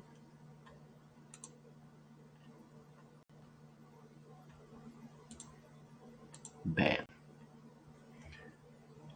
All right. So then I said Dixie was going to go down and Eurodollar was going to go up. That's what I predicted this morning for the news. Well, let's see what Dixie did at 5:30. I said Dixie was going down at 5:30. Look what Dixie did at 5:30. The very opposite of what I said. And when it did this, it shot hard. You can see I posted to everybody within 10 minutes, don't fall for that. You hold your position. As long as you don't have a big position size, you can hold it. And look what happened. Within 3 hours, this is 5:30 in the morning. And look what they did. At 5:30 in the morning, they wicked below my support level. You wick below my support level, that means you're about to go down. They wick below and then take off and go up in the hope of scaring a whole bunch of people. And those people give up their positions. And as soon as you give up your position, what do? Go in the direction you were going in the first place. So this is why you guys have to learn how to properly position size and prepare yourself for anomalies like this, because they're going to mess with your mind because they want your money. Look at this. So ugly. This whole move is ugly. Like, why would you go up like this, go sideways, push up one last time, then come down? You're messing with people's heads. That's all you're doing. And here's a major support level right here. So they broke it, played around, came back up again, and they're making people think it's in an uptrend now because it went back above support. It's not in an uptrend. That thing is coming down. This is a game they're playing. All of this is a game. They're joking with you. So now let's back up and look at Dixie. All that stuff we was looking at, it's this little piece right here. Remember I told you it broke support and then came back up and now it's playing? That's what this looks like on the 3 hour. Now let's back up. Look at this. Let's go to 3-day. This is where we are. Now, don't that look like a clear downtrend? This morning, this is what was playing around with us this morning. This whole little stupid little candle right here. A little red candle is causing all that damage. So this is what you want to watch out for it. It's coming down. It's got a long way to go to come down, which means euro dollar has a long way to go up. So going back to euro dollar, just wanted to show you real quick. We know what we're talking about. This is not I'm one person that ain't playing on here when it comes to trading. This is what I know to do. This is my world. And for those people who say you can't predict the market, this is all I do is predict the market all day. I don't know what those people are talking about. If a person created these candles, that means they can be read. And if they can be read, then you can trade. That's just simple math. That's like saying you can't predict something in a story or in a book or whatever, like, predict maybe what's going to happen in a storyline when you're reading the story. Well, as long as you know how to read, you can predict what's going to happen because you have access to letters and language and stuff like that. So as long as you know what you're reading, you're going to get information out of it. I know how to read this, so I'm getting information out of it. That's where you're going to shine the most. All right, so look at us. This was my downtrend breakout. It did not break it. It got pretty close right here. It didn't break it, but it got pretty close. And look at my buy limit order. That was this morning. Look what was happening. They started buying right at my buy limit order. I mean, down to the wick. Look at all that blue. Those are institutions. And they already shot up. And this red is institutions. So they went down and it was a false move. And now they're going up. And then they want to kiss my price instead of giving me my money. But remember earlier when we were on here a couple hours ago, that was $700 in drawdown. And this is what I mean. This is what I told you guys that first time I met you guys. It's a psychological game. Trading is not hard once you learn to read. It's kind of like reading a book. Once you learn to read a book or drive a car, you just figure it out over time. And that's what this is. But the biggest key to trading is control how you feel. Don't let these people make you change your mind after you do your technical analysis and map it out. So, any questions on euro dollar? Anybody? I love questions. I'm trying to help you put some money in your pocket. Oh, you know what I'm gonna do? I'm gonna shave here possibly. Yeah, that's a really big move there.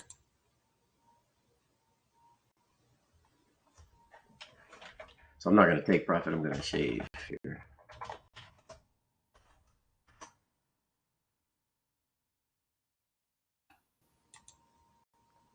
Plus, that's mid pivot.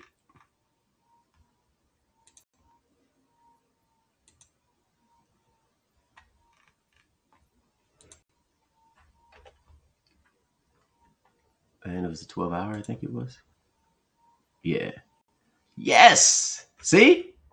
Getting our uptrend. We are getting our uptrend. And I'm going to shave 50% here, and then it's just probably going to keep going. And then I'll sell here. All right, so we're good thus far. And if did you get in this trade? Rich?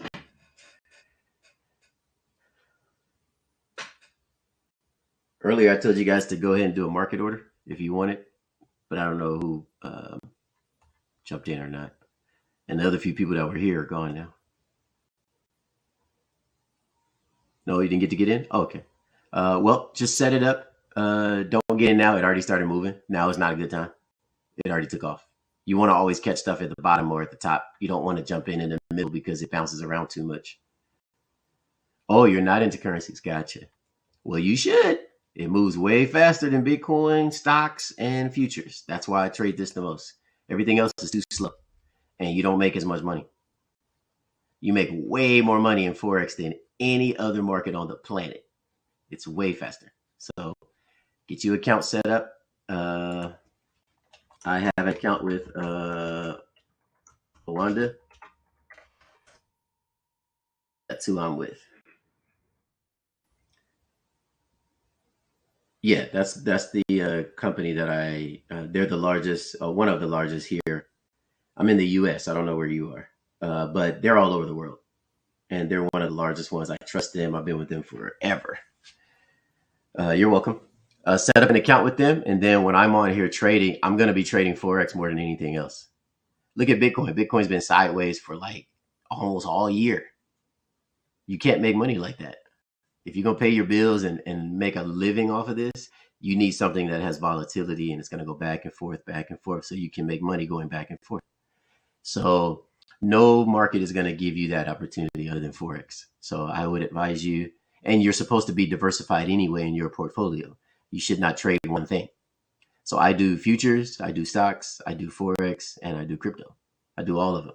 But my money, my bread and butter, it comes from Forex because Forex is going to be well.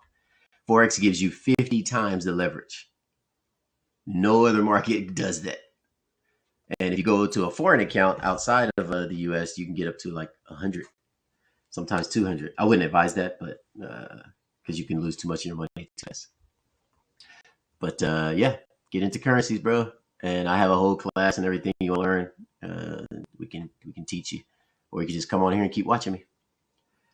All right. If no one, does anybody else have any? I see more people just joined. I've been on here for a couple of hours, but if anybody has a question, I'll answer it.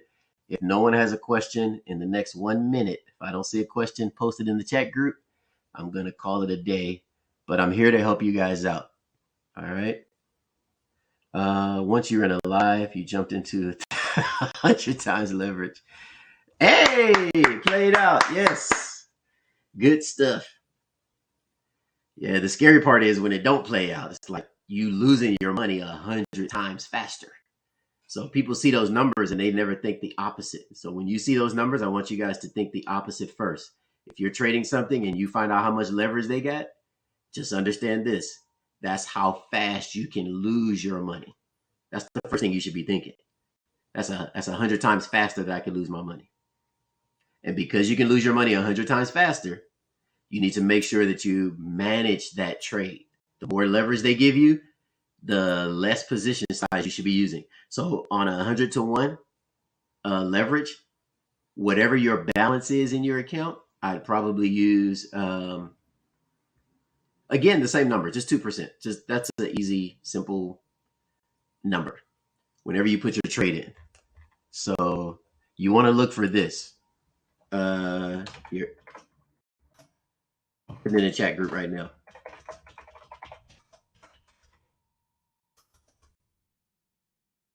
So your net asset value, that's the number you want to focus on. And then you want to focus on trade value. Those are the two important pieces when it comes to position sizing.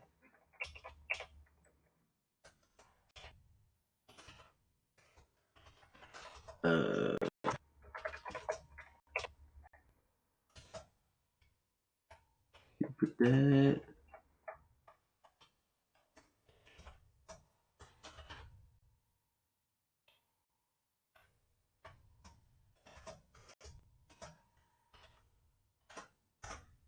There we go. So that's how I position size. Whatever my net asset value is, which is typically close to your balance. If you're winning your trades, your net asset value is going to be greater than your balance because your trades are in profit. But if your trades are in drawdown, your net asset value is going to be less than your balance. So you can base your trade value off of your balance, or you can base your trade value off of your NAV. So if you're losing your trades, you're in drawdown, you want to definitely base it off of your NAV because that number is going to be low and you want to make sure you put a lower position size. But whatever your account says, when you go to put your trade in, your broker should be giving you the information of how much you're spending on that position. That's what trade value means. It's the value of your money coming out of your account that's going to go towards funding that position size. You don't want to use more than 2% of your own money on any trade. I don't care what market you're in. Don't ever use more than 2% on one position size, because if it goes against you, you're not going to be able to sleep. Your stomach going to hurt.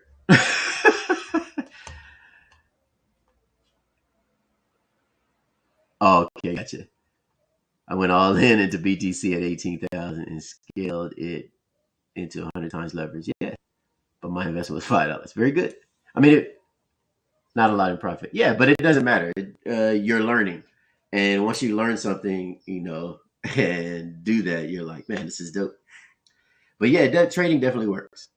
So I appreciate you guys. Looks like there's no more questions from anyone, so I'm going to get out of here. I'm here at the office. I got other stuff to do today. I'll catch you guys maybe tomorrow. God bless.